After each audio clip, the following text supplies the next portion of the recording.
Necə ki, Buxari və Muslim rəvayət edib öz səhihlərində Abdullah ibn Amr ibn Aslan radiyallahu anhudan deyir ki, Peyğəmbər sallallahu aleyhi və səlləm İbrahim haqqda olan ayəni oxudu. Rabbi innəhunne adlalna kəsiran minən nəs fəmən təbi'əni fəinnəhu minni və mən asani fəinnəkə qafur rahim. Ey Rəbbim, onların, yəni bütlərin çoxu əksər insanları azdırıb, yolundan saptırıb, kim mənə tabi olsa məndəndir, kim mənə asi olsa sən bağışlayan rəhimlisən. Və oxuyub isə Peyğəmbər haqqda olan ayəni İn tuəddibhum fə innəhum ibaduk və in təğfir ləhum fə innəkə əntəl əzizul həkim. Əgər sən onlara əzab versən, onlar sənin qullarındır, bəndələrindir. Əgər onları bağışlasan, sən qüdrətlisən, müdriksən. Sonra əllərini qaldırıb havaya deyib ki, Allahım, ümmətim və ağlayıb və Allah Teala göndərib Cəbrailı ondan xəbər almağa. Deyib ki, Cəbrail get Muhammedin yanına və Rəbbim bilir və soruş ondan ne üçün ağlayır? Və Cəbrail soruşanda Peyğəmbər sallallahu aleyhi və səlləm xəbər verib ona və deyib ki, Allah Teala Cəbrailə get Məhəmmədin yanına, de ki, biz ona ümmətinə görə kədər vermərik, onu razı salarıq.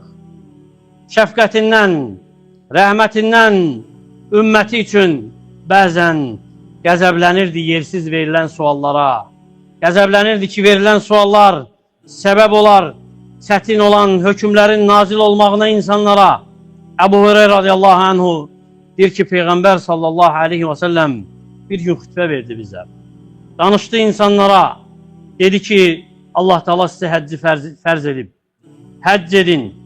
Bir kişi yerindən dedi ki, hər il ey Allahın elçisi, Peyğəmbər sallallahu aleyhi və səlləm sakit dayandı.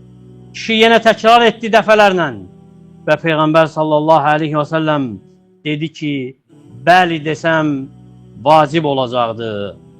Bacarmazdınız, mən sizi tərk etdiyim müddətcə məni tərk edin. Həqiqətən sizdən əvvəlkilərin həlak olma səbəbi çox sual verməsidir. Peyğəmbərlərinə qarşı ixtilaf etmələridir. Sizə nəyə əmr etdimsə, ondan bacardığınızı edin. Rəhmətindən, şəfqətindən Peyğəmbər sallallahu aleyhi və səlləm bəzən nafilə ibadətləri tərk edir. Sünnələri, müstəhəb əməlləri tərk edirdi, baxmayaraq qəlbi bağlıydı o əməllərə. Qorxurdu ki, ümmətinə fərz edilər. Ümməti bacarmaz, gücü çatmaz. Möminlərin anası Ayşə radiyallahu anhə deyir ki, Peyğəmbər sallallahu aleyhi və səlləm bəzən salih əməli sevdiyi halda, onu əməl etmək istədiyi halda qorxurdu ki, ümməti üçün fərz olunar, onu tərk edirdi. Rəhmətindən, şəfqətindən görərsən ki, nəinki böyüklərə, uşaqlara qarşı da mərhəmətli olub. Və nümunədir, bəşəriyyət üçün mərhəmətində, bəşəriyyət onun kimi rəhimli, mərhəmətli birini görməyib. Xidmətçisi Ənəs ibn Məlik, hansı ki bilirdi onun hər bir əhvalını, nə vaxt evə gəlişini, nə vaxt gedişini, deyir ki, radiyallahu anhu, Peyğəmbər kimi ailəsinə qarşı mərhəmətli olan birini görmədim. Və uşaqları da çox öpürdü, daşıyırdı qucağında, gəzdirirdi, oynayırdı, əylənirdi onlarla, başlarına sığal çəkirdi.